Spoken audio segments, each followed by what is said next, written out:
Hey everyone, welcome back to Data Products with R. In this video, I think we're going to have two left after this video. So we're going to do some examples of select boxes for Shiny apps. So without getting too much into detail of what they are, so take a step back. So you go to some web pages where there's multiple drop-down boxes, right? And you select something in the first box, like your state. Then the second box, the options change based on what that state is. That's what we're going to create. So it kind of whittles down the data because, for example, if you pick states, then cities, then whatever your output data is, deaths for public health data. There's no need for us to display every city after we first selected the state, right? So if we select Georgia as our state, there's no need for the second drop-down box to say New York or Philadelphia or Chicago or something. It should only say the states that are within the state of Georgia. So that's what we're going to do. So let's go ahead and jump right in.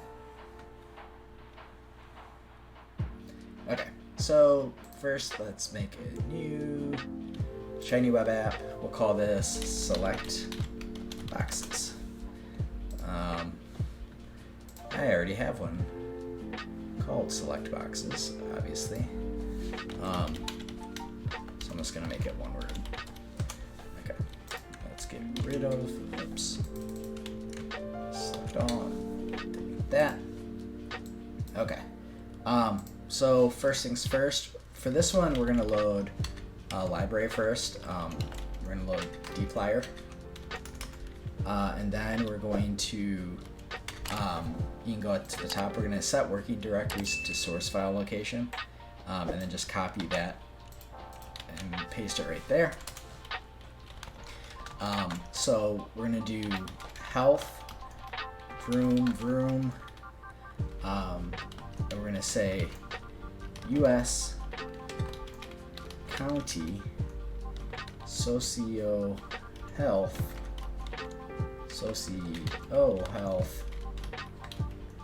data.csv, and then col types equals list, and then NA equals that. Now we're going to say, oops,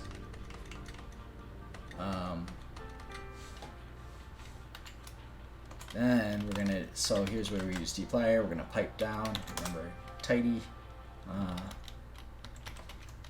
type data sets. So we're going to select state, county, and then everything. And then pipe down and arrange by county. Okay, so this data sheet here, this U.S. County Socio Health data, you can find it here. Nope, that's not the right one.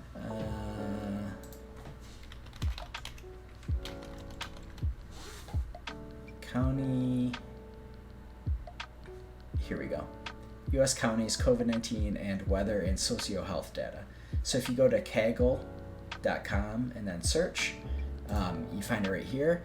And there's 3 spreadsheets that are in this data set. So there's a ton of data here if you want to play around with COVID-19 and specific. You can see 1.37 gigabytes for spreadsheets is a lot of data. But what we're going to use is this U.S. County Socio-Health data. So you can download it and then extract it, and then just make sure that you put that spreadsheet in the one that we are using. So I have select boxes here, so U.S. County Socio Health data. Since I created a new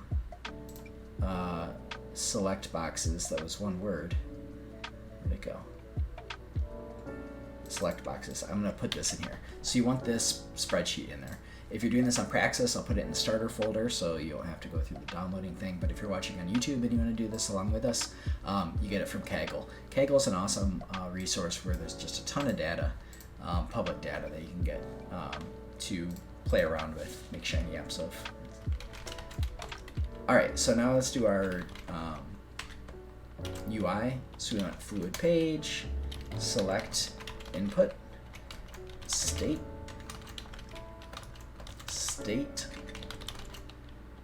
choices equals unique. So any unique option for the columns of that data. So we don't want like Arkansas or Alabama or whatever's at the top to show up every time it's in the list. We just want it once, right? Select input. And now we want to do the same for county.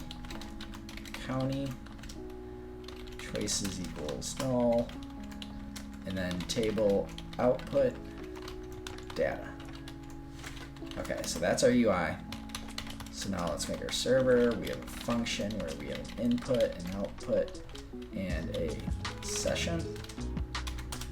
Then we want state is reactive. So this says, okay, do something based on what the state variable is. And the state variable is based on the input that we made up above, the drop-down input. So we want to filter our health data, where state is equal to the input of state. So if we're making this so a drop-down allows us to select the state and only display data from our state, so that's what we're doing here. We're saying filter our health data, where our state, we're going to filter based on state, and that state's got to be the same as the one from the drop-down menu. Okay, so now we want to observe event state, and then let's open some curly brackets. So choices is unique, state. Now we want to filter on county, right? Update, select input ID equals county, choices equals choices.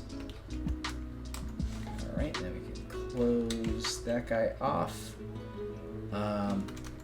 Now we want one called county. That's reactive.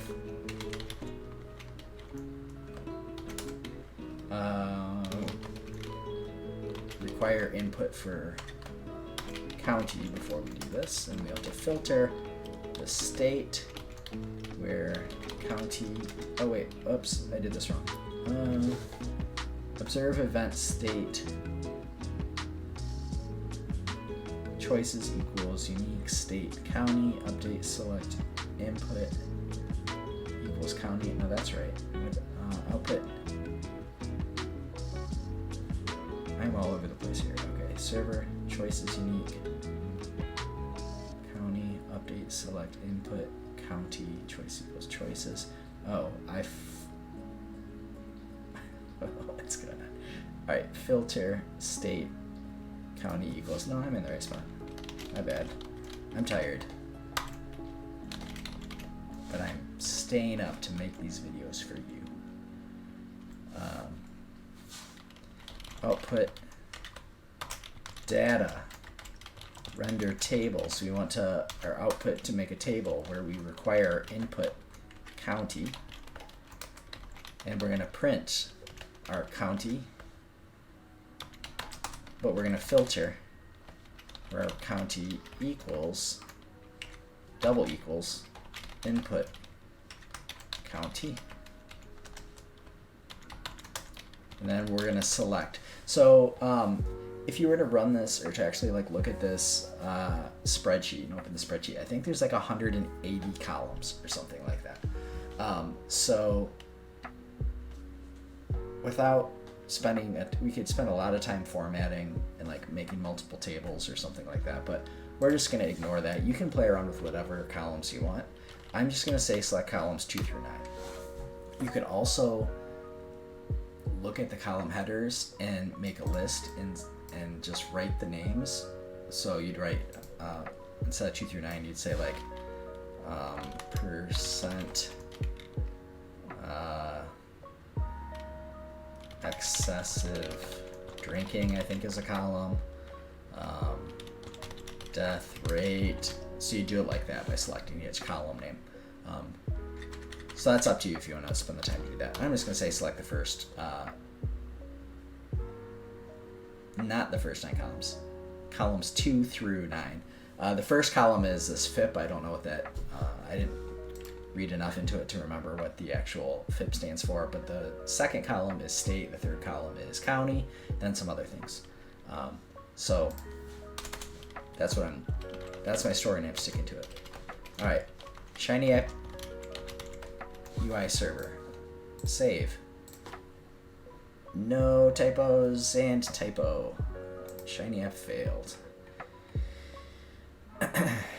Everything needs it spelled right.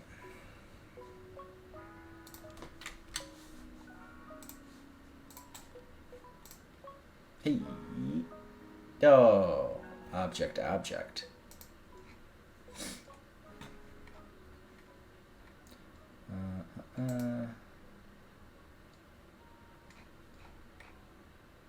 Still running. Why didn't you run?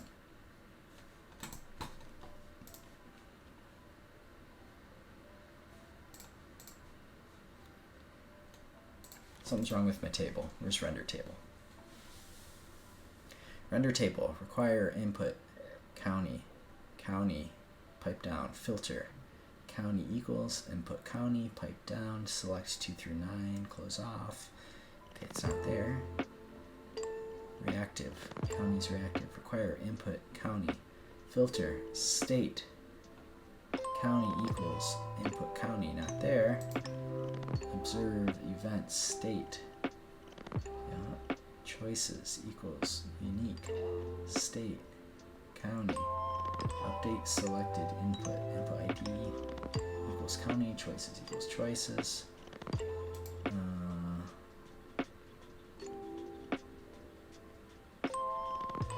County, state, data.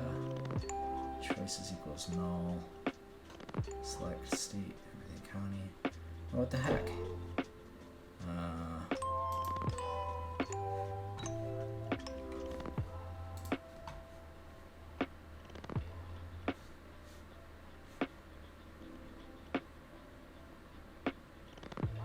We detected a name input. So where am I missing double lines? Oh, right here.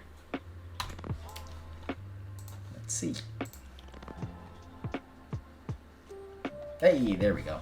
Okay, so this is what I was trying to explain in the beginning, which I probably did poorly. Like I said, I'm a bit tired. But we can start, so we can see, like, we have our Alabama selected. These are all the counties in Alabama, right? And so now if we want to, if we change this to, well, we'll pick Louisiana. You can see that now these are only parishes, because we have parishes here, not counties, but we'll just pretend that we're not going to write code so it changes to parish. But so look at Lincoln Parish. So we printed the first 9 columns here, or 8 columns. So we have the state, the parish or county, the latitude and longitude, the total population of the county, the square miles, the population density per square mile, and then the number of deaths during this time period of the study. If, for example, we go and we change this, let's do 2 through 3 and 10 through 20. Let's see if this works. Okay, so we did this to keep the state and the county here, but I picked different columns. So this is all socioeconomic and health data, right? So we have years of potential life lost to deaths. So that would probably be you're calculated by the number of deaths times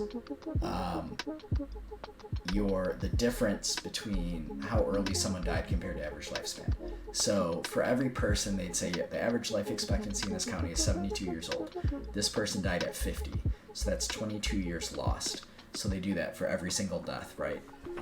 That's what I'm assuming.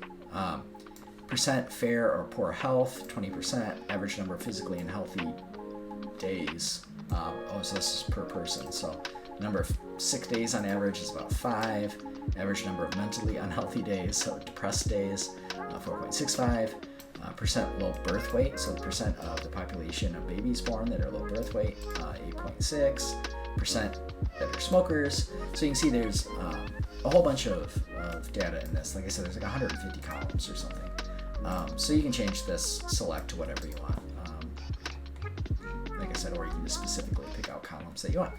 So without getting too much in the weeds here, that's how we do these select boxes. So it's nice because, like I said, you can whittle down your data. If you have this huge metadata set like this, and you want people to be able to like find a column or a county, their county. So we picked where Louisiana Tech was. Then those double drop down boxes makes it easy. And if you can imagine that, even if you wanted county data and you didn't have the state select part first, you'd have every county in the United States. You'd have like thousands to scroll through. So it's a nice little added feature to Shiny that allows you to, parse very large data. So with that, I hope you enjoyed the video. I hope you learned something. If you're watching on YouTube, hit like, hit subscribe. We're gonna do one more selective, another kind of drop-down thing, but with plots, and that will be it for our vignettes of Shiny. There's a ton more stuff you can do with Shiny. I could spend a whole another quarter probably, or class, writing different Shiny things. But I just want to give you the most useful tools, in my opinion, of how to present data.